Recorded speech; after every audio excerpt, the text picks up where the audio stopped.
Chapter 7. What happened at the front door?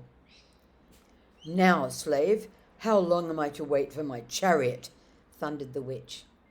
Uncle Andrew cowered away from her. Now that she was really present, all the silly thoughts he'd had while looking at himself in the mirror were oozing out of him. But Aunt Letty at once got up from her knees and came over to the centre of the room. "And who is this young person, Andrew, may I ask?" said Aunt Letty in icy tones. My dog is barking. "A distinguished foreigner, very important person," he stammered. "Rubbish," said Aunt Letty, and then turning to the witch, "Get out of my house at this instant, you shameless hussy, or I will send for the police." She thought the witch must be someone out of a circus, and she did not approve of bare arms. "What woman is this?" said Jadis. "Down on your knees, minion, before I blast you." "No strong language in this house, if you please, young woman," said Aunt Letty. Instantly, as it seemed to Uncle Andrew, the Queen towered up to an even greater height. Fire flashed from her eyes. She flung out her arm with the same gesture and the same horrible-sounding words that had lately turned the palace gates of Chan to dust. But nothing happened except that Aunt Letty, thinking that those horrible words were meant to be ordinary English, said, "I thought as much. The woman is drunk. Drunk. She can't even speak clearly."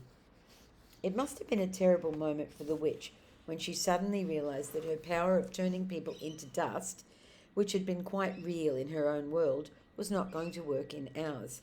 But she did not lose her nerve even for a second. Without wasting a thought on her disappointment, she lunged forward, caught Aunt Letty round the neck and the knees, raised her high above her head as if she'd been no heavier than a doll, and threw her across the room. While Aunt Letty was still hurtling through the air, the housemaid, who was having a beautifully exciting morning, put her head in the door and said, "If you please, sir, the handsome cab has come." "Lead on, slave," said the witch to Uncle Andrew. He began muttering something about regrettable violence. Really must protest. But at a single glance from Jadis, he became speechless. She drove him out of the room and out of the house, and Diggory came running down the stairs just in time to see the front door close behind them. "Jiminy," he said, "she's loose in London, and with Uncle Andrew. I wonder what on earth is going to happen now." "Oh, Master Diggory," said the housemaid, who was really having a wonderful day, "I think Miss Kettley's hurt herself somehow." So they both rushed into the drawing room to find out what had happened. If Auntie Letty had fallen on bare boards or even on carpet, I suppose all her bones would have been broken, but by great good luck she'd fallen on the mattress she'd been mending. Aunt Letty was a very tough old lady. Aunts often were in those days. After she had some sal volatile and sat still for a few minutes, she said there was nothing the matter with her except a few bruises. Very soon she was taking charge of the situation. "Sarah," she said to the housemaid, who had never had such a day before, "go around to the police station at once and tell them there is a dangerous lunatic at large. I will take Mrs. Kirk's lunch up myself."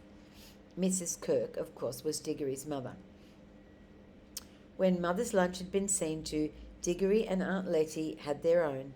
After that, he did some hard thinking.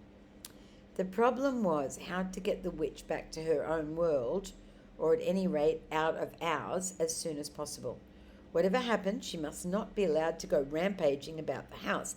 Mother must not see her. And, if possible, she must not be allowed to go rampaging about London either. Diggory had not been in the drawing room when she tried to blast Aunt Letty, but he had seen her blast the gates at Chan, so he knew her terrible powers and did not know she'd lost any of them by coming into our world, and he knew she meant to conquer our world.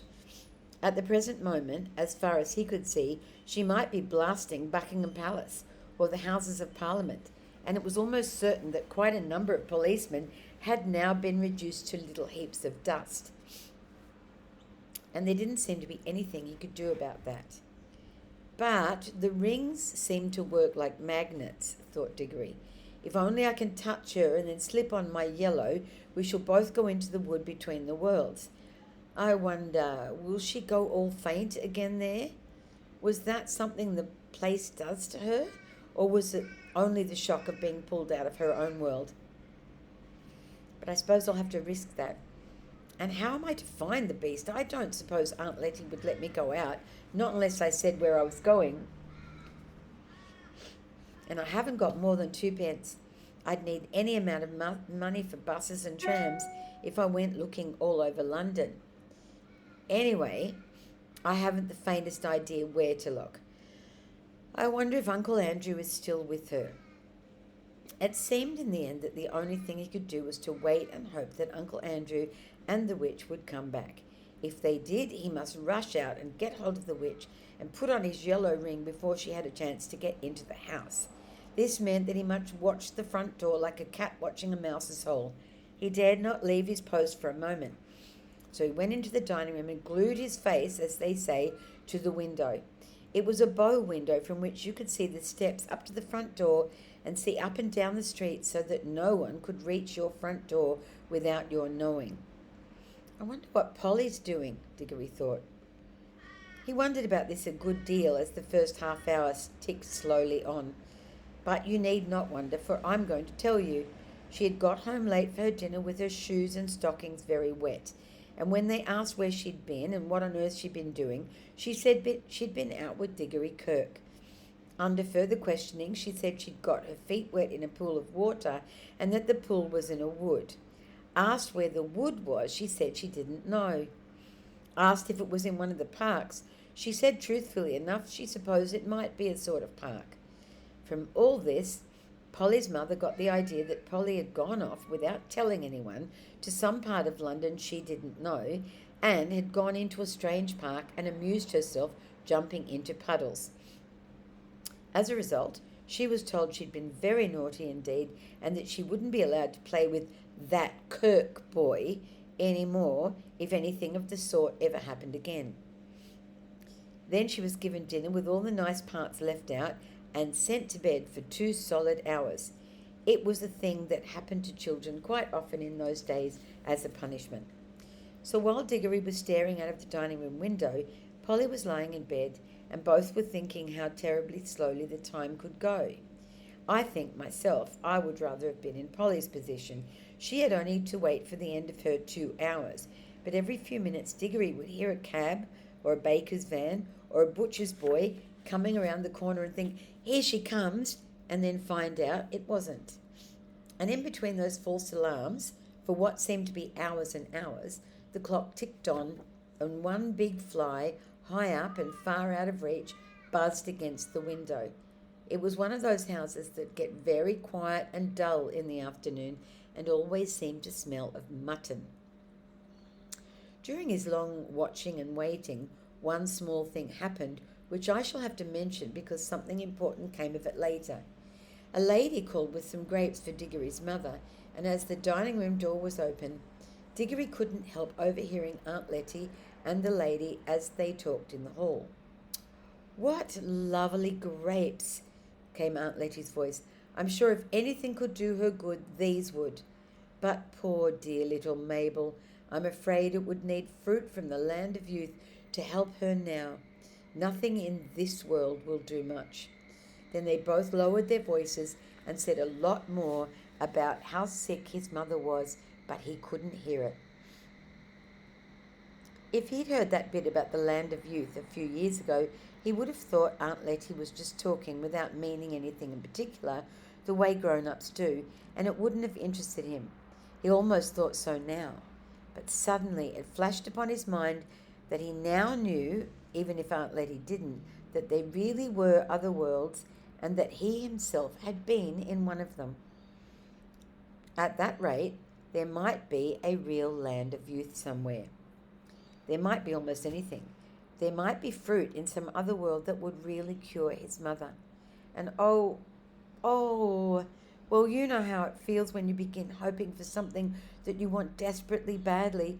You almost fight against the hope because it's too good to be true and you've been disappointed so often before. That was how Diggory felt. But it was no good trying to throttle this hope. It might it might just be true. So many odd things had happened already, and he had the magic rings. There must be worlds you could go through to get to every pool in the wood. He could hunt through them all, and then mother well again, everything right again. He forgot all about watching for the witch.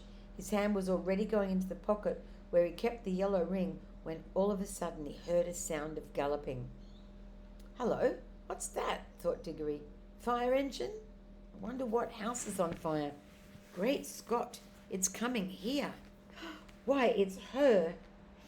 I needn't tell you who he meant by her. First came the hansom cab. There was no one in the driver's seat.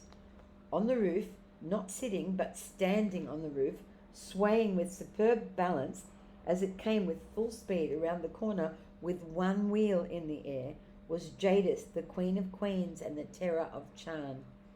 Her teeth were bared, her eyes shone like fire, and her long hair streamed out behind her like a comet's tail. She was flogging that horse without mercy. Its nostrils were wide and red, and its sides were spotted with foam. It galloped madly up to the front door, missing the lamppost by an inch, and then reared up on its hind legs. The hansom cab crashed into the lamppost and shattered into several pieces. The witch, with a magnificent jump, sprang clear just in time and landed on the horse's back. She settled herself astride and leaned forward, whispering things in its ear. They must have been things not meant to quiet it, but to madden it. It was on its hind legs again in a moment, and its neigh was like a scream. It was all hoofs and teeth and eyes and tossing mane. Only a splendid rider could have remained on its back. Before Diggory had recovered his breath, a good many other things began to happen. A second hansom dashed up close behind the first. Out of it there jumped a fat man in a frock coat and a policeman. Then came a third hansom cab with 2 more policemen in it. After it came about 20 people, mostly errand boys on bicycles, all ringing their bells and letting out cheers and catcalls. Last of all came a crowd of people on foot. It was all very hot with running, but they were obviously enjoying themselves. Windows shot up in all the houses of the street, and a housemaid or butler appeared at every front door. They wanted to see the fun.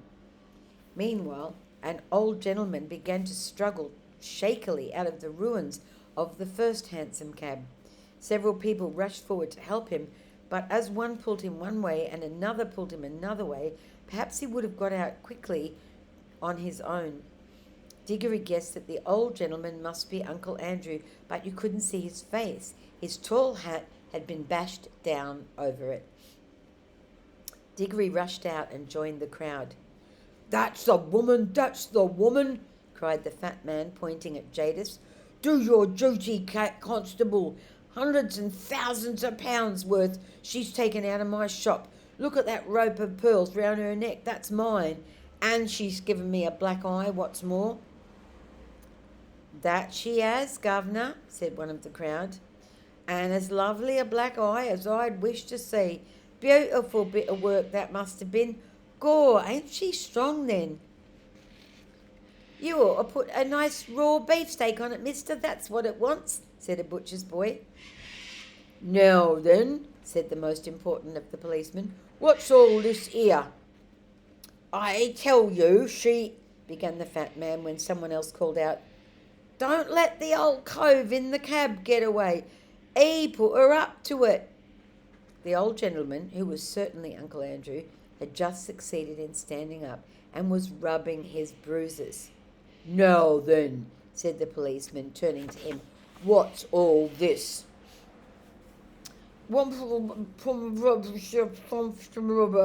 Came Uncle Andrew's voice from inside the hat. "None of that now," said the policeman sternly. "You'll find this is no laughing matter. Take that hat off, see?" This was more easily said than done. But after Uncle Andrew had struggled in vain with the hat for some time, two policemen seized it by the brim and forced it off. Thank you, said Uncle Andrew in a faint voice. Thank you. Dear me, I'm terribly shaken. If someone could give me a small glass of brandy. Now you attend to me, if you please, said the policeman, taking out a very large notebook and a very small pencil. Are you in charge of that there young woman? Look out! Called several voices, and the policeman stepped backward just in time. The horse had aimed a kick at him, which would probably have killed him. Then the witch wheeled the horse around so that she faced the crowd, and its hind legs were on the footpath. She had a long, bright knife in her hand, and had been busily cutting the horse free from the wreck of the hansom cab. All this time, Digger had been trying to get into a position from which he could touch the witch. This wasn't all that easy because on the side nearer to him there were too many people, and in order to get round to the other side he had to pass between the horse's hooves and the railings of the area that surrounded the house.